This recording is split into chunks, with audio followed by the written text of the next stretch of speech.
Bem-vindas, irmãs, meus amados irmãos, você que nos ouve também na sua própria casa, pela Rádio Bom Jesus. Hoje estamos no domingo da 70ª, estamos, portanto, a 70 dias da Páscoa de Nosso Senhor. Vamos refletir juntos sobre essas leituras, aquilo que Deus Nosso Senhor nos quer dizer, nos quer falar, para que nós possamos começar bem esta semana e este tempo também, esse novo tempo dentro da liturgia da Santa Igreja. A palavra de Deus na primeira leitura, São Paulo referindo-se aos coríntios e hoje a nós, nos diz que nós, fazendo uma comparação, nós somos como aqueles que lutam para conseguir uma coroa. Ele faz a comparação daqueles que correm e competem nos estádios, e que correm e se exercitam e lutam para conseguir uma vitória corruptível, uma vitória passageira, uma vitória que depois vai cair no esquecimento. E ele diz, nós cristãos, nós devemos combater, e eu combato, diz ele, não por uma coroa corruptível, que vai acabar um dia, mas por uma coroa que não perece, uma coroa que não acaba. E é claro que São Paulo aqui está falando da vida eterna. Nós também cristãos devemos lutar para viver, devemos lutar para sobreviver, sim, mas sobretudo vencer na vida, como dizem muitos, mas sobretudo para vencer e conseguir a vida eterna. O nosso objetivo não é apenas ser feliz aqui embaixo. Quem colocou a sua finalidade, a sua meta, o seu objetivo da sua própria vida, ser feliz aqui na terra, desculpa a expressão, tira o cavalo da chuva, porque ele não vai conseguir. Ou pelo menos não vai conseguir plenamente essa felicidade. Toda felicidade aqui embaixo, ela é caduca, ela é passageira, ela é transitória. Todas as coroas aqui da terra são coroas perecíveis. Um dia hão de murchar, como a erva do campo, como a flor do campo. Nós temos que buscar metas mais superiores. Nós temos que lutar para conseguir uma coroa incorruptível, como dizia São Paulo.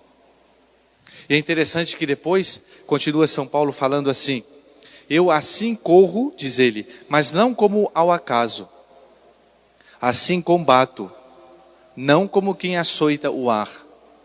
Nós temos que, assim como aquele que se preocupa em conseguir a vitória nos estádios, numa competição, e ele se impõe diversos exercícios, diversas privações, para conseguir e adquirir aquela meta, que é a vitória, que é o pódio, que é o primeiro lugar, que é a medalha de ouro. Assim nós também devemos nos impor diversas privações para adquirirmos o céu. É claro que nosso Senhor Jesus Cristo, morrendo na cruz, Ele já nos abriu a porta do céu.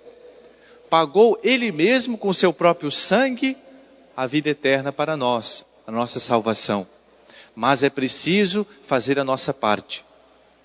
A nossa parte significa o quê, Padre? Significa justamente renunciar às coisas do mundo, significa renunciar àquilo que nos afasta de Deus, sobretudo numa palavra, o pecado. E qual pecado? O pecado é aquele que nós temos mais inclinação. Uns têm inclinação para um pecado, outros para outro, cada qual sabe as suas tentações, aquilo que, como dizem os autores sagrados, cada qual conhece o seu próprio defeito dominante. Aquele defeito que vira e mexe, sempre nós caímos. Então é esse defeito que nós temos que combater. São em cima dessas privações que nós devemos fazer determinações, fazer propósitos. E agora, mais do que nunca, nesse tempo sagrado, que já olha para a Páscoa, que é a 70ª, nesses 70 dias de preparação para a ressurreição de Jesus, a Igreja Nossa Mãe nos convida a combater o bom combate, a não esmorecer, a não baixar as armas, muito pelo contrário. Nesse tempo de janeiro, tempo de descanso, que muitas pessoas muitas vezes viajam, se entregam ao lazer, ao descanso merecido.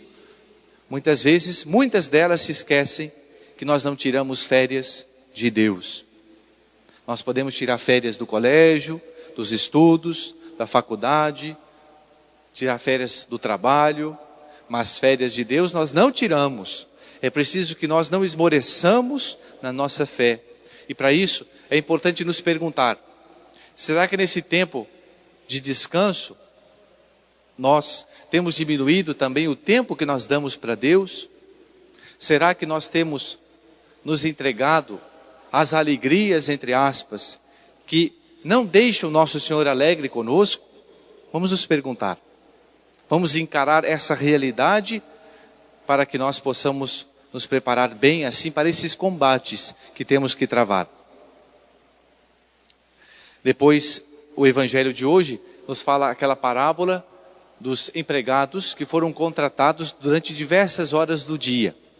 E ao final do dia, foi dado o salário, o preço, o dinheiro que foi combinado para cada um.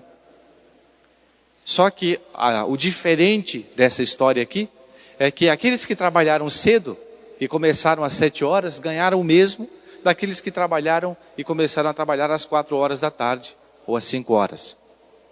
Terminando o trabalho às 6 horas, todos ganharam a mesma porção, a mesma quantia.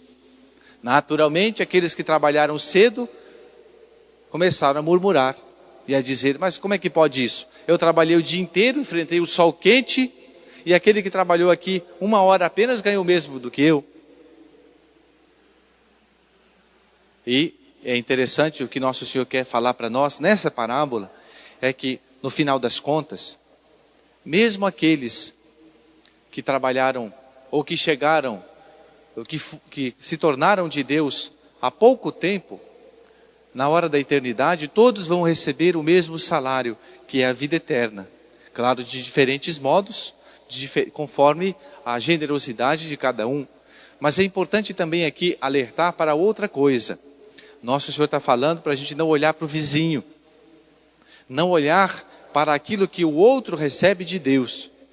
Muitas vezes nós olhamos para o vizinho e esquecemos que nós também recebemos. Aí pode nascer o ciúme, a inveja, que não são coisas boas. Porque Deus sabe o que cada um merece. E se Deus dá um dom para um, talvez não dê para você, mas para você dê o outro. Então nós não temos que ter ciúme nem inveja dos dons que Deus dá às pessoas. Devemos olhar sim para a sabedoria de Deus e glorificar a Deus que pondera e que com sua sabedoria infinita dá a cada um conforme lhe parece melhor. Peçamos nesta Santa Missa, meus prezados irmãos, a Nosso Senhor a graça de nós sermos generosos. Sim, de nós trabalharmos sem pensarmos na recompensa. Deixa que um dia Deus vai nos recompensar. Façamos tudo com a intenção de agradar a Deus, não simplesmente os homens.